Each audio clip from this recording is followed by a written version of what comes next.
Ouvre le second débat de ce sens public volontairement décalé de l'actualité du jour. Je vais vous demander de rester en place quelques secondes. Merci pour comprendre cette guerre qui menace entre deux puissances nucléaires. On parle de l'Inde et du Pakistan. Un cessez-le-feu fragile a été prolongé après une série d'attentats et de bombardements, de combats aériens aussi pour un territoire que les deux voisins se disputent. Ça fait bientôt 8 décennies. Le Cachemire, cette escalade militaire pourrait-elle tourner au conflit généralisé? Première réponse en images avec Cécile Sixou.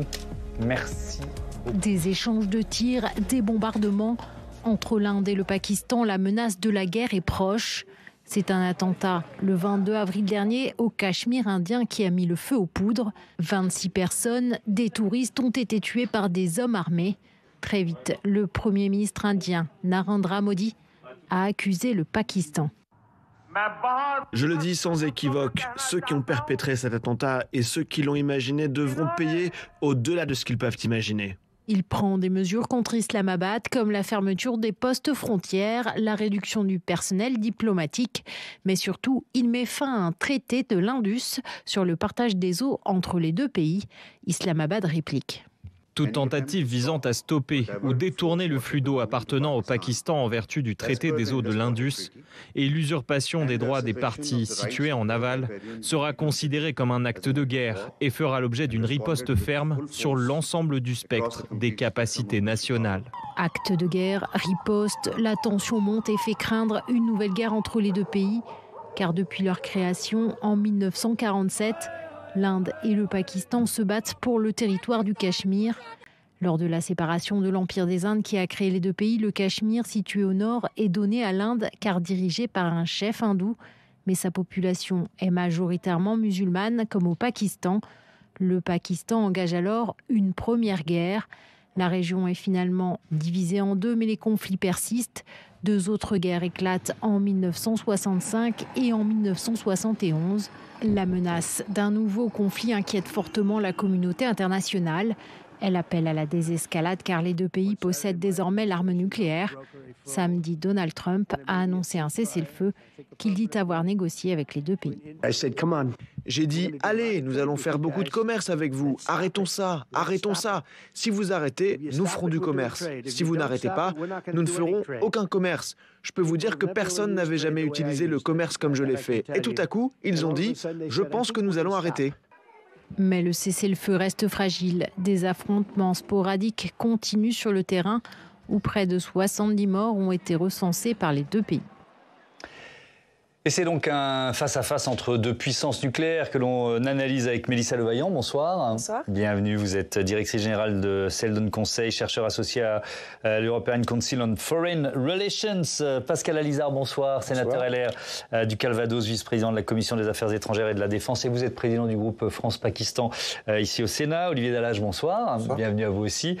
Chercheur associé à l'IRIS, vous publiez l'Inde, un géant fragile. C'est aux éditions Erol. Et Sophie Dravinel, éditorialiste politique, est évidemment resté à mes côtés. On va remettre une carte parce que c'est toujours important quand on démarre ce type de débat de se replacer dans la géographie. On y voit ce Cachemire que se disputent l'Inde, le Pakistan, mais aussi la Chine qui revendique elle aussi une partie de ce territoire. Et donc cette nouvelle escalade verbale et guerrière, Mélissa Levaillant. Si on revient à l'attentat du mois d'avril, est-ce qu'on sait aujourd'hui, on est presque un mois plus tard, par qui, pourquoi il a été exécuté, cet attentat? Alors l'attentat a eu lieu le 22 avril et il a fait 28 morts, dont une grande majorité de population hindoue. Et il a été revendiqué par un groupe qui s'appelle le Kashmir Resistance. Et tout de suite, le gouvernement indien a affirmé que ce groupe local, donc c'est un groupe qui est local cachemiri, du sud du Cachemire, et tout de suite le gouvernement indien a affirmé que ce groupe avait des liens avec des groupes terroristes basés au Pakistan, et notamment avec le Lashkar-e-Taiba, qui est un des deux principaux groupes terroristes pakistanais. La volonté de l'État indien, c'est de faire le lien entre les auteurs des attentats et l'État pakistanais. Et l'État pakistanais, parce qu'on sait, historiquement, le Lashkar-e-Taiba a été soutenu par les services de renseignement pakistanais. Là où c'est différent d'autres attentats qui ont pu avoir lieu, notamment celui de 2019, qui était le dernier gros attentat qui avait eu lieu au Cachemire et qui avait donné lieu à des affrontements entre l'Inde et le Pakistan, c'est que le Lashkar-e-Taiba n'a pas revendiqué l'attentat et que l'Inde n'a pas fourni de preuves aujourd'hui qu'il y avait un lien direct entre les deux groupes. Et donc c'est un peu ce qui aussi a posé question et qui a aussi ralenti la réaction de la communauté internationale parce que c'était plus difficile de condamner le terrorisme international dans ce cas-là. Alors dans ce débat, il y a évidemment beaucoup de thèmes qui sont passionnants. Il y a la question du nucléaire, on y viendra. Il y a le rôle de Donald Trump, on l'a vu dans le sujet de l'ouverture. Et là aussi, ça suppose une question intéressante. Mais il faut aussi jeter un coup d'œil dans le rétroviseur, Pascal Alizard. C'est un conflit qui est vieux de 8 décennies. On sort de la domination britannique. Et ça commence tout de suite, quoi. C'est, je crois, un défaut de naissance de cette partition. Effectivement, 1947, la partition, Churchill à la manœuvre de manière absolument habile. Et puis, cette volonté de créer 2 États, un État hindou, un État musulman, avec des flux importants de population, avec beaucoup de morts aussi sur ces migrations. Donc déjà un état de conflit extrêmement fort. Et puis, la problématique du Cachemire, c'est le sujet, revendiqué par les 2 États, par les 2 nouveaux États, au nom de la religion, bien évidemment, et des guerres successives qui ont eu lieu à plusieurs reprises, et aussi des alliances, bien évidemment, puisque ça concerne l'ensemble des États, entre l'Inde avec un certain nombre de partenaires, je pense à la Russie à une certaine époque, et puis le Pakistan, et puis des changements d'alliances aussi, et puis ayons quand même bien présent en tête la problématique de l'Afghanistan, qui est un voisin proche, et avec des porosités de frontières qui ne sont pas complètement étrangères aux problématiques dont on parle. Olivier Dallage, d'ailleurs, la première guerre entre les 2 pays, elle porte déjà sur le Cachemire. Ça prend quelques mois, c'est ça ? 2 ans à peu près. Et en fait, le Cachemire n'a rejoint, la partie donc, qui est aujourd'hui en Inde, n'a rejoint l'Union indienne qu'après la partition, car le Maharaja qui dirigeait le Cachemire, donc un hindou à la tête d'un État princier, comme il y en avait d'autres, mais c'était le plus grand, composé majoritairement de musulmans, pensait qu'il arriverait à se rallier ni à l'Inde ni au Pakistan et être ce qu'on appelait à l'époque la Suisse de l'Himalaya. En fait, des milices pakistanaises ont envahi le Cachemire, ce qui a forcé ce Maharaja à demander le secours auprès de l'Inde. Et ça s'est terminé par une guerre qui a duré jusqu'à la fin 1948 et un cessez-le-feu, donc une 2e partition après la partition. D'accord. Bon, merci d'avoir fait ce rappel historique. Il était important. On va revenir à la période actuelle et à ce cessez-le-feu fragile qui a été prononcé le 10 mai dernier. Écoutez. The Director General of Military Operations of Pakistan. Le directeur général des opérations militaires du Pakistan a appelé le directeur général des opérations militaires de l'Inde à 15h35 plus tôt cet après-midi.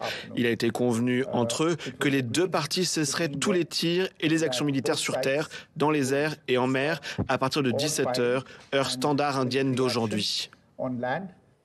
Alors ce cessez-le-feu, il tient toujours aujourd'hui, Mélissa Levaillant. Il y avait des troupes des 2 pays massées à la frontière. Qu'est-ce qu'elles deviennent? Elles sont toujours là? Il y a toujours cette menace? Elle est en train de s'évaporer? Ça diminue, mais les troupes sont quand même encore en état d'alerte. Mais dans l'ensemble, le cessez-le-feu est respecté, tout en sachant que de toute façon, depuis les premiers cessez-le-feu de 2003, les tirs à la frontière, le long de la ligne de contrôle entre l'Inde et le Pakistan, qui est la frontière contestée entre les 2 pays, sont quand même assez réguliers dans tous les cas, même en contexte hors crise.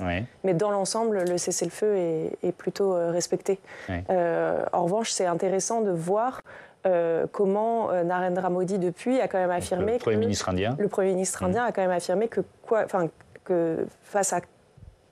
En fait, il a affirmé totalement qu'il associait désormais tout acte terroriste qui aurait lieu en Inde avec le Pakistan.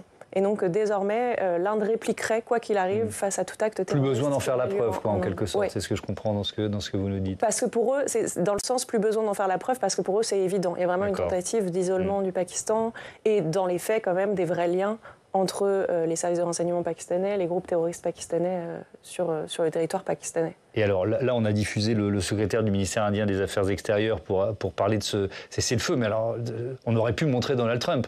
Olivier Dallage, comment l'Inde réagit au fait que ce soit le président américain qui annonce un cessez-le-feu? Très, très, très mal. Parce que la totalité des Indiens considèrent que ce qui se passe au Cachemire, ça concerne uniquement l'Inde et le Pakistan et que personne ne doit s'en mêler. Alors, dans la réalité, ça n'a pas été comme ça. En 1999, lors de la dernière guerre qui se passait dans le glacier de Kargil, qui a duré 3 mois, Clinton a fait la médiation en pesant davantage d'ailleurs sur le Pakistan que sur l'Inde. Donc on sait que ces choses-là existent. Dans le passé, c'était l'Union soviétique. Mais le dire comme ça, avant même que les intéressés s'expriment, c'est une humiliation terrible.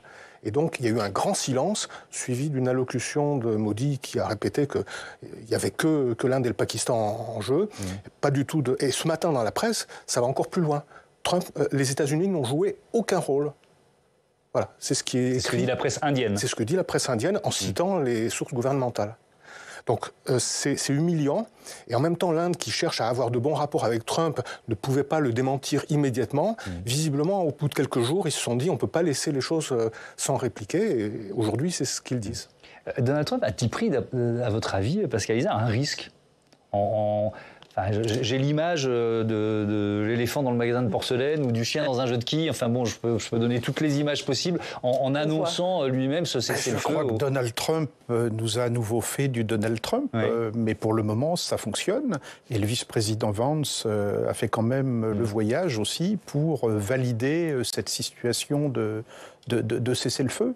Donc, dont acte, le cessez-le-feu, pour le moment, tient. Et je partage d'ailleurs l'analyse de mes collègues sur le fait qu'il y a toujours eu des escarmouches sur cette ligne-là, avec quand même un point important, c'est que l'attentat a eu lieu à une centaine de kilomètres quand même de la ligne de contrôle, et que cette ligne de contrôle, elle est quand même sévèrement contrôlée, si je puis le dire, et qu'il y a à peu près 700 000 soldats indiens qui sont postés sur le territoire du Cachemire. Donc, on la revoit, cette ligne de contrôle. Voilà. Donc qu'il n'ait rien vu venir est quand même assez peu probable. Et effectivement, jusqu'à présent, l'Inde n'est pas en état de faire la preuve que l'action est partie du Pakistan. Oui, effectivement. Et puis après, il faut que personne ne perde la face. C'est aussi à ça qu'on a assisté, c'est évidemment. aussi à cela, absolument. Oui, effectivement. Alors, il y a, et si ce sujet nous a intéressés, c'est évidemment parce qu'on a face à face deux puissances nucléaires. On va en parler tout de suite avec Quentin Calmet. Et là aussi, on va commencer, rebonsoir Quentin, par un rappel historique qui dispose de cette arme nucléaire en premier, en quelque sorte? Eh bien, c'est l'Inde. C'est l'Inde qui s'arme la première. Dans les années 1960, la tension est vive entre l'Inde et la Chine. Une guerre explose en 1962 entre les deux pays pour le contrôle de territoires himalayens. Et lorsque la Chine acquiert la bombe nucléaire en 1964, l'Inde accélère son programme lancé dans les années 50. Son premier test nucléaire réussi date de mai 1974 dans le Rajasthan. New Delhi, qui présente alors cet essai nucléaire comme une explosion nucléaire pacifique, baptisée Smiling Buddha, le Bouddha souriant. L'opération consiste tout de même à faire exploser sous terre une charge de 1400 kilos. Et ce jour-là, on est le 18 mai 1974, on peut dire que l'Inde brise un tabou, c'est celui de la prolifération nucléaire. Oui, effectivement, puisque l'Inde devient le premier pays du Sud global à montrer qu'elle possède l'arme atomique. D'autres, comme Israël, en avaient certainement la maîtrise à ce moment-là, mais ne l'affichaient pas. Depuis, l'Inde qui montre régulièrement ses avancées militaires dans le domaine. Comme ici, je voulais vous montrer un test réalisé en 2015 avec ce lanceur mobile d'un missile nucléaire de longue portée d'un rayon de 5000 km. À l'époque, cette démonstration de force est davantage présentée comme une réaction, encore une fois, à la menace chinoise que pakistanaise. Alors justement, on va parler du Pakistan qui se lance dans cette course à l'armement nucléaire en réaction au nouveau statut de puissance nucléaire de l'Inde. Voilà, on comprend le système de la prolifération. Effectivement, l'arme nucléaire, le Pakistan la doit principalement à cet homme, Abdul Qader Khan. Il aurait été à la tête d'un vaste programme d'espionnage industriel visant l'Occident dans les années 1970. Abdul Qader Khan, qui a d'ailleurs non seulement permis l'acquisition de la technologie pour le Pakistan, mais aussi facilité les transferts illégaux de cette technologie vers la Libye, l'Iran ou encore la Corée du Nord. Et alors tout cela, ça nous a mené à une période de très forte tension entre les deux pays, entre l'Inde et le Pakistan. On est en 1998. Voilà, l'escalade débute lorsque les Pakistanais font l'essai de missiles intermédiaires susceptibles de porter des têtes nucléaires. New Delhi réplique en mai avec 5 tests nucléaires souterrains. Ces premiers en 1998 depuis 1974. On voit sur cette photo de l'AFP de mai 98 des manifestations devant le domicile du Premier ministre indien de l'époque avec des Indiens favorables à l'arme nucléaire qui se réjouissent à cette époque. Islamabad annonce alors 2 semaines plus tard avoir mené avec succès 5 tests nucléaires, devenant ainsi la première nation musulmane musulmane à posséder l'arme atomique. On voit des images qui montrent une montagne secouée de poussière par un test nucléaire. Le Premier ministre pakistanais de l'époque, Nawaz Sharif, qui se rend sur place, se dit prêt à faire face aux sanctions internationales, mais il dit refuser tout compromis sur la sécurité, la souveraineté et l'indépendance du Pakistan à l'époque. Et depuis, les deux pays n'ont pas cessé de développer leur arsenal nucléaire. Voilà, les experts qui estiment que le Pakistan et l'Inde disposent du même nombre d'ogives nucléaires, 170, 180 ogives. L'Inde qui dispose du Rafale et de toute une série de moyens pour lancer ces ogives. Le Pakistan qui possède des avions américains et chinois de son côté. Merci beaucoup Quentin, et on parlera des avions tout à l'heure parce que ça concerne un avion de fabrication française, le Rafale. Alors, il y a suffisamment de conflits lourds autour de nous depuis quelques années pour pas en rajouter et pour pas surestimer la menace nucléaire. Donc je voudrais qu'on soit le plus précis et posé possible là-dessus. Olivier Dallage, est-ce qu'il y a eu des installations nucléaires visées par l'un ou l'autre des belligérants dans l'histoire, hein, pas seulement là, dans la période récente? Ni dans l'histoire, ni maintenant, autant qu'on le sache. Les Indiens ont démenti l'avoir fait parce qu'il y a eu beaucoup de rumeurs disant qu'ils avaient frappé une installation nucléaire près d'Islamabad. Oui. Donc non, il n'y a pas eu de radiation non plus. Et les Indiens affirment que jamais ils ne se sont sentis menacés sur le plan nucléaire. Oui. Je pense que la communauté internationale ne voyait pas nécessairement les choses ainsi pendant les 4 jours qu'a duré le conflit. C'est-à-dire qu'ils ont perçu un risque d'escalade réel. Oui. Que ce soit une réalité ou un fantasme, on ne le saura jamais.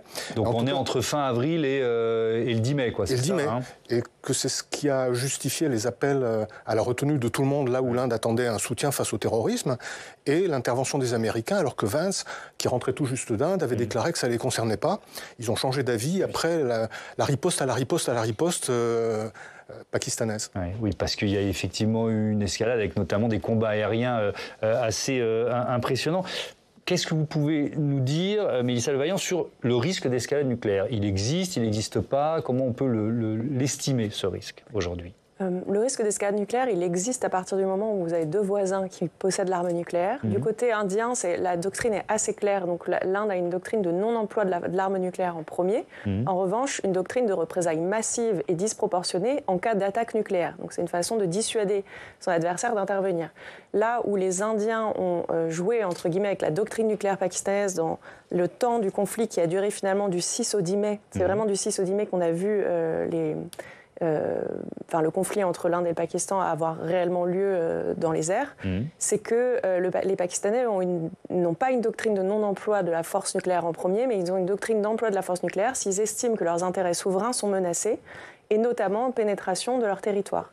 Et du coup, là, c'était la première fois que les Indiens, et d'ailleurs, le 12 mai, quand le Premier ministre indien a pris la parole pour revenir sur ce conflit, il l'a affirmé, il a dit « Nous avons montré que nous ne voulons pas être pris en otage de ce chantage nucléaire qui nous empêche d'intervenir sur le sol pakistanais. » Et là, c'est la première fois que les avions de chasse indiens ont pénétré aussi profondément sur le territoire pakistanais. Notamment, ils ont ciblé le Pendjab, et ils ont ciblé 9 sites, on ne sait pas encore exactement, dits terroristes. Qui peuvent être des lieux, des bases de groupes terroristes. Et de leur côté, c'est aussi la première fois que les Pakistanais sont allés aussi loin, parce qu'ils ont ciblé aussi des bases aériennes indiennes. Donc si on compare à des conflits précédents, il y a quand même une forme d'escalade. Il y a quand même une forme d'escalade. Côté indien, les Indiens ont toujours été très clairs sur le fait qu'ils n'iraient pas à l'escalade nucléaire si les Pakistanais n'employaient pas l'arme nucléaire. Côté pakistanais, évidemment, ils ont quand même joué là-dessus. Et ce qui a aussi accéléré le fait qu'on est arrivé à un cessez-le-feu, c'est que les Pakistanais ont annoncé le matin du 10 mai qu'ils allaient réunir leur comité qui est en charge de prendre la décision de l'usage de l'arme nucléaire. Et ça, on l'avait déjà vu en 2019. Lorsque les Pakistanais annoncent ça, il y a quand même, si vous voulez, une pression qui s'accentue de la communauté internationale sur l'Inde pour dire là, on arrête le jeu. Pascal Alizard, vous qui connaissez bien cette région, le Pakistan, mais ces 2 pays, est-ce que dans ces 3-4 jours là d'escalade, de combat aérien, vous avez eu une crainte réelle d'un cran nucléaire qui soit... Alors, le risque n'est évidemment jamais nul. Oui. Maintenant, cet échange qui vient d'être parfaitement décrit entre ces deux puissances, ça fait partie de l'équilibre de la terreur. Je crois que c'est gravissime d'en arriver là, mais c'est quand même ce qui s'est passé pendant ces quelques jours. Effectivement, la doctrine pakistanaise, c'est « on ne veut pas la guerre, mais on se défendra ». Voilà, c'est parfaitement clair. Et je crois que l'Inde a compris qu'on arrivait vraiment au bord du précipice. Et si vous me permettez, je voudrais rajouter aussi que l'Inde est en train de se mettre dans une situation un peu particulière, parce que là, on parle du conflit avec le Pakistan, mais connaît des tensions extrêmement fortes avec le Bangladesh, des tensions très fortes avec les Maldives, mais aussi avec le Népal. C'est-à-dire que l'Inde, aujourd'hui, se voit un peu comme le fédérateur de la région, mais vous avez un certain nombre de pays périphériques qui ne l'entendent pas ainsi. Alors, il n'y a pas des degrés de tension identiques avec le Pakistan, mais sur la scène internationale, au moment où on parle, le dossier de l'Inde n'est pas très bon, et une fois de plus, ils n'ont pas amené la preuve du départ du territoire pakistanais de cet incident. Ouais. Olivier Dallage, les deux pays s'accusent de mal contrôler leurs installations nucléaires. C'est de la gesticulation verbale ou il y a un vrai risque ? Non, c'est de la gesticulation verbale. L'Inde, qui n'est pas membre du TNP, voudrait que la IEA surveille les installations militaires nucléaires pakistanaises. Bon, j'allais dire c'est de bonne guerre ou de bonne paix, comme vous voulez, de bon cessez-le-feu. Non, je crois que les deux surveillent assez correctement leurs installations. Et donc l'AIEA, c'est l'Agence internationale de l'énergie atomique, ne surveille ni l'une ni l'autre des installations, que ce soit côté indien ou pakistanais. Ils ne sont pas membres du TNP. Donc le TNP, pardon, c'est quoi le traité de non-prolifération nucléaire. Voilà. Donc ça règle. Donc ils échappent à cette obligation. Oui. Alors il y a dans l'équation et dans ce que vous décriviez, il y a quand même la personnalité ou le positionnement politique du Premier ministre indien, son nationalisme. On va écouter Narendra Modi juste après l'attentat du 24 avril qui évoque l'esprit de l'Inde.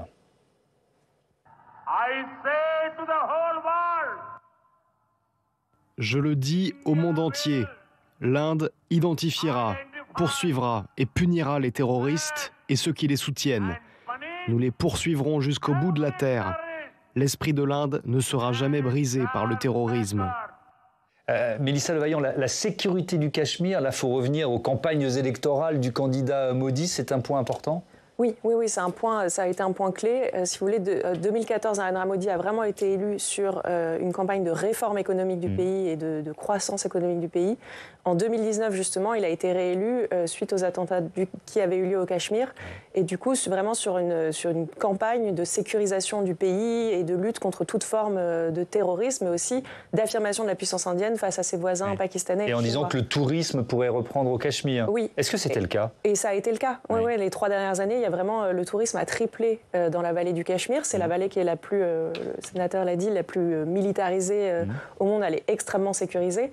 Et ça a été aussi une mise en défaut du gouvernement indien, puisque dans le sud du Cachemire, c'était censé être un endroit qui était safe, sécure pour les touristes. Et ce sont des touristes qui ont été ciblés et qui ont été visés. Donc c'est quand même abattus quand on sait comment qui ont été abattus. À bout portant. Et c'est vraiment un échec des services de renseignement. De toute façon, tout attentat de cette ampleur-là est considéré comme un échec des services de renseignement et de sécurité intérieure du pays. Donc il y a quand même une forme politique, si vous voulez, dans l'escalade qui a été menée contre le Pakistan. C'était une façon aussi d'affirmer une capacité de puissance face à un échec. C'est un défi ou un coup de poing à la face de Narendra Modi. Oui, mais une fois de plus, vous savez, quand on reprend l'historique des relations, et notamment avec la France, le partenariat stratégique avec l'Inde s'est fait il y a un peu plus de 20 ans, mais dans une configuration de l'Inde qui n'est pas celle d'aujourd'hui. Aujourd'hui, on a un pouvoir autoritaire, nationaliste.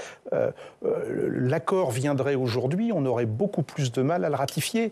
Et inversement, les relations avec le Pakistan, qui s'étaient fortement dégradées, je ne reviens pas sur l'attentat de Karachi et la suite, en fait, quand on a regardé toute la période des attentats en Europe, la coopération réelle entre les services français et les services pakistanais pour prévenir les attentats ont extrêmement bien fonctionné. Il n'y a pas eu de publicité, mais en fait, tout ça a bien fonctionné. Et il y a une espèce de rééquilibrage qui est en train de se faire. Et une fois de plus, le discours nationaliste de Modi risque d'isoler son pays. Lors de la dernière campagne au Bangladesh, l'ancien Pakistan oriental, la devise c'était « India out », dehors l'Inde.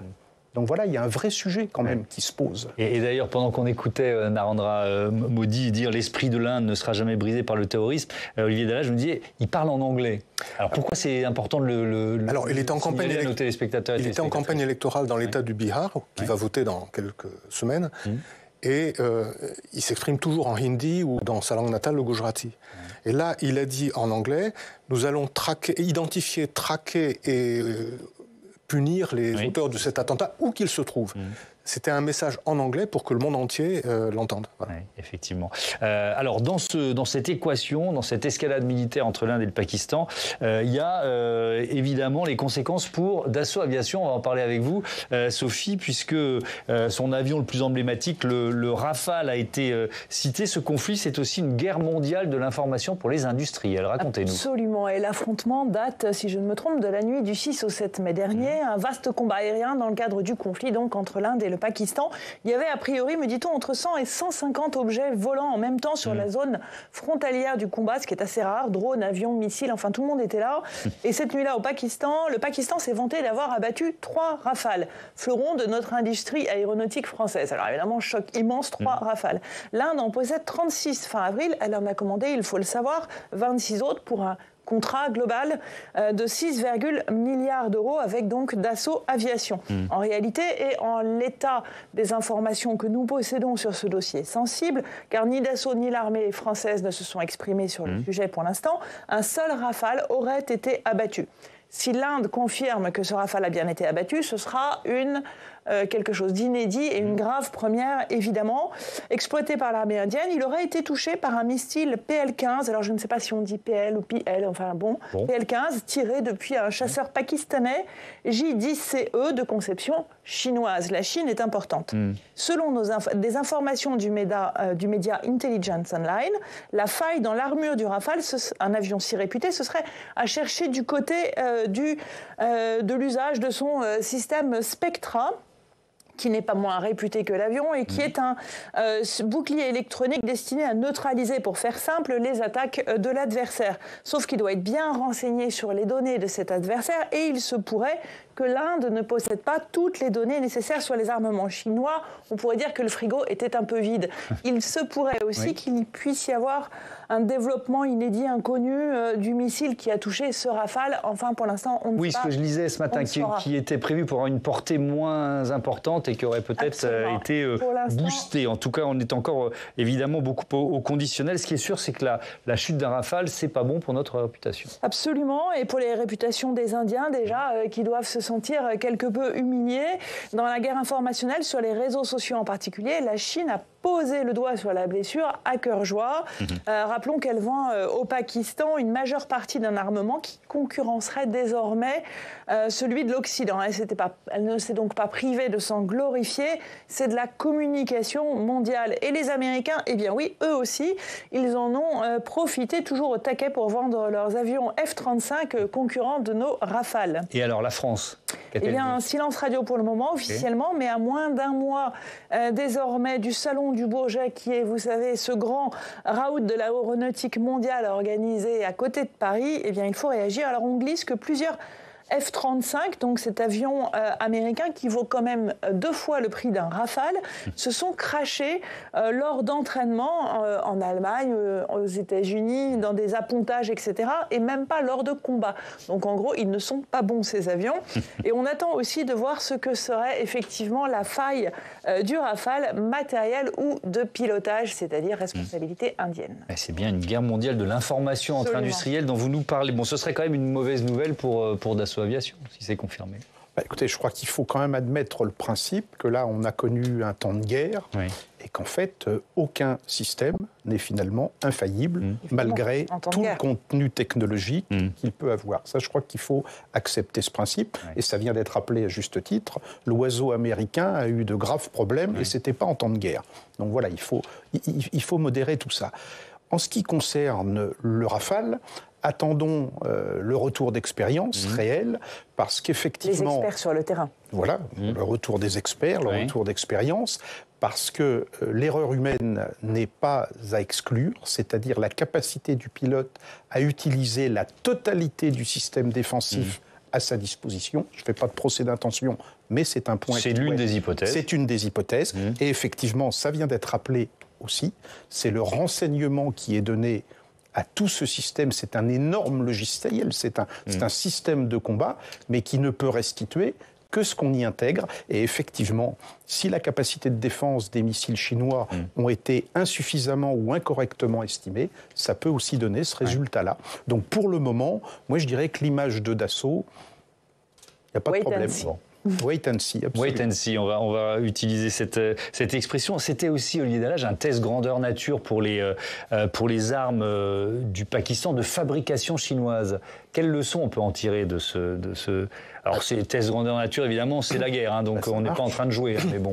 Les leçons, elles seront tirées au fur et à mesure qu'on apprendra les analyses et les retours d'expérience, comme on disait.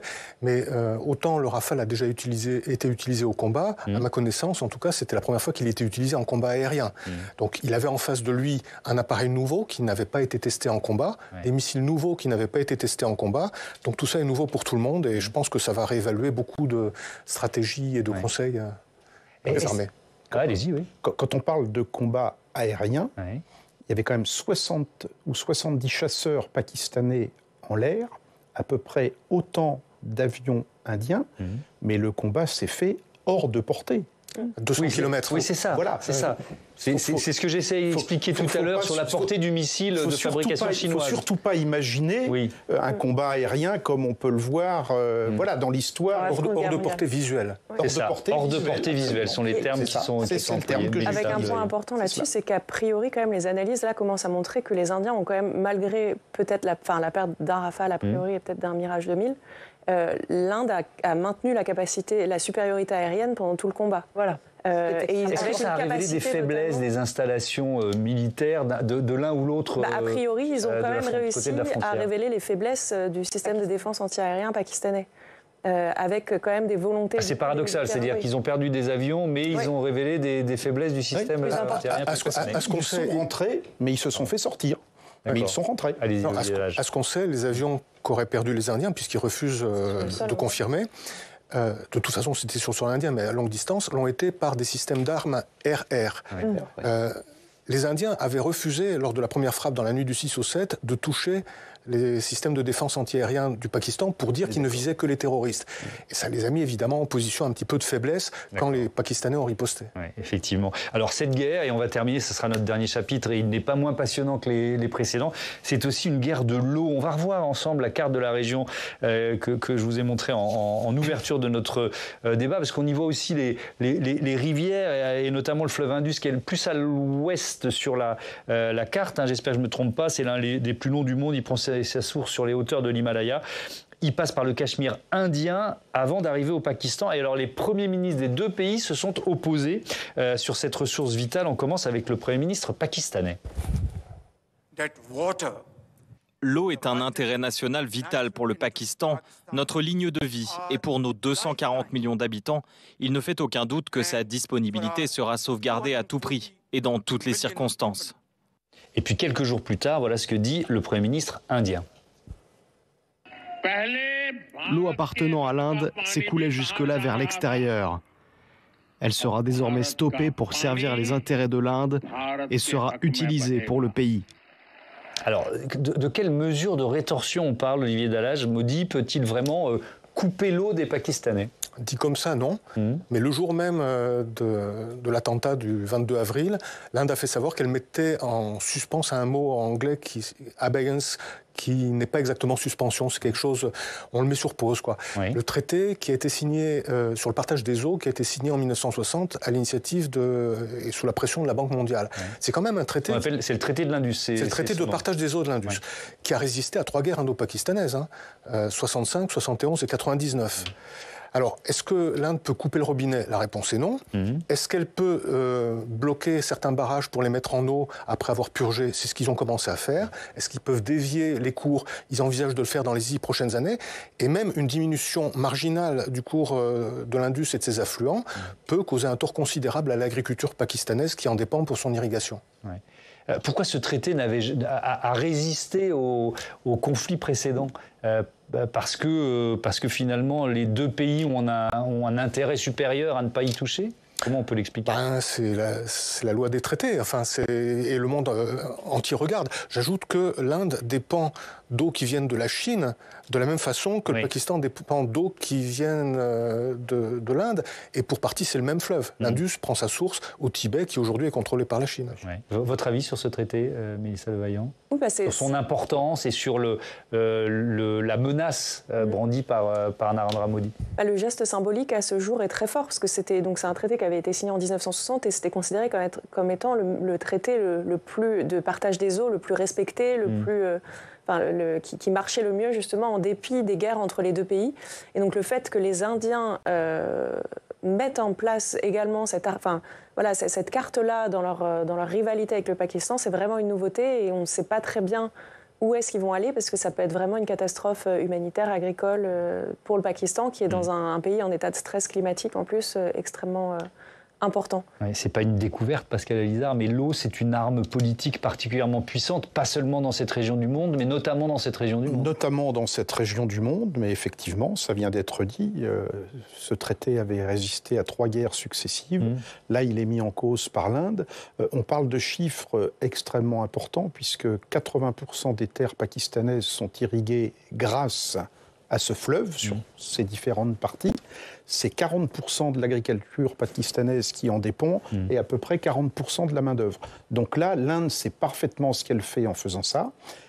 Le programme d'entretien des barrages indiens vient d'être publié, en quelque sorte. Donc effectivement, on ne coupe pas le robinet, je suis complètement d'accord, mais on fait de très très gros lâchers, ce qui en période de sécheresse, c'est quand même extrêmement paradoxal. Et quand les lâchers sont faits, on ferme pour re-remplir après des travaux d'entretien. Ça veut dire qu'aujourd'hui, l'Inde veut soumettre son voisin à une espèce de douche écossaise, si vous me permettez d'utiliser... De chantage hydrique.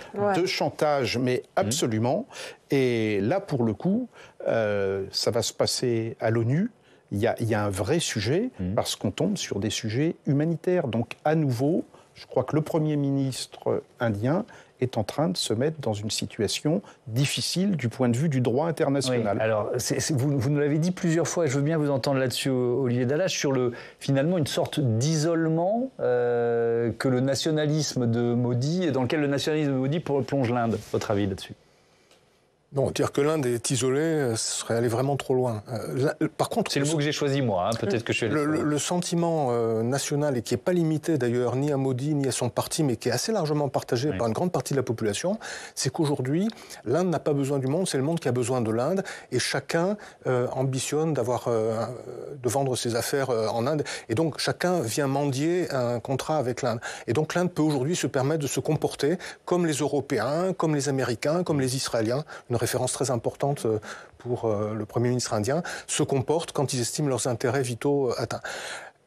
Probablement surestiment-ils un petit peu leur capacité autonome, mais néanmoins c'est l'état d'esprit. Oui. Mélissa Levaillant, ce nationalisme de Narendra Modi, est-ce que ça fait craindre, parce que là on est plutôt dans une période d'apaisement, on va dire, c'est ce qu'on a décrit en début de débat, mais parce que il a aussi intérêt peut-être à garder un fer au feu face au Pakistan, donc est-ce que ça vous fait craindre une reprise des hostilités? Ce qui est sûr, comme je l'ai dit, c'est que s'il y a un nouvel attentat sur le sol indien, on peut, pour sûr, il continuera cette dynamique d'attentats, menaces de représailles et représailles concrètes sur le sol pakistanais. Ce qu'on a vu aussi, c'est que du fait de cette supériorité aérienne militaire qu'ils ont démontrée sur ces 4 jours d'affrontement, on voit dans la presse indienne nationaliste et chez les militaires indiens une nouveauté qui est un discours partagé de finalement on aurait dû aller récupérer le Cachemire pakistanais. Alors c'est un discours qui est vraiment il y avait peut-être là une opportunité, il fallait pousser notre avantage plus loin, du point de vue de certains militaires indiens, et encore, là il faut vraiment peser les mots, c'est vraiment restreint à certains discours en Inde, c'est pas du tout l'objectif politique qui était affiché par l'Inde, et c'est pas un objectif politique qui est affiché par le gouvernement, ni un objectif politique transpartisan. Mais on voit quand même, il y a des signaux peut-être de volonté en tout cas d'aller dans ce sens-là. à mon avis, compte tenu de la doctrine nucléaire pakistanaise, là pour le coup, ça paraît très compliqué, mais en tout cas, ça vient, agiter ce sentiment nationaliste. Après, sur la question de l'isolement de l'Inde sur la scène internationale, je ne pense pas que l'Inde sera isolée plus que ça à l'issue du conflit sur la scène internationale, parce qu'il y a quand même là, les Indiens aussi, ce qu'ils jouent, c'est ce qu'ils mettent en avant beaucoup, c'est qu'ils ont été eux-mêmes isolés, qu'ils n'ont eu d'aide d'aucun pays, alors qu'ils font face à du terrorisme international. Et donc, c'est quand même... et ce sujet-là, c'est quand même très difficile pour les diplomaties occidentales de pouvoir contredire l'Inde sur ce sujet-là. Et d'ailleurs, il y a quand même eu un communiqué finalement qui est arrivé assez tardif de la France, mais qui soutenait en tout cas l'Inde dans toute forme de lutte contre le terrorisme.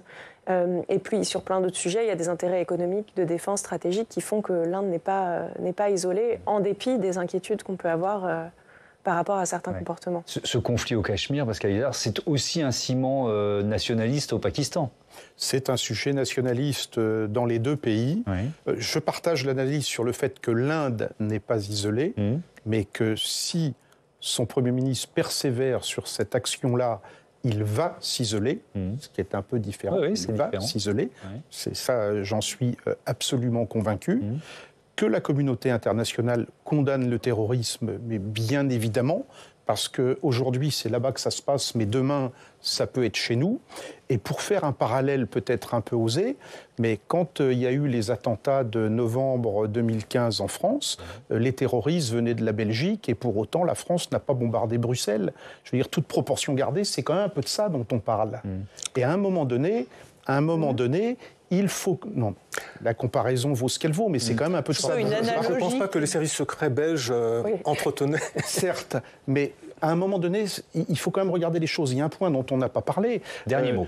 Quand vous regardez ce qui se passe au Pakistan, et notamment au Baloutchistan, j'y suis allé à plusieurs reprises, vous avez les indépendantistes balouches. Aujourd'hui, ils sont financés et entraînés par les services indiens. Voilà, mais ça là, à la réflexion, premier point.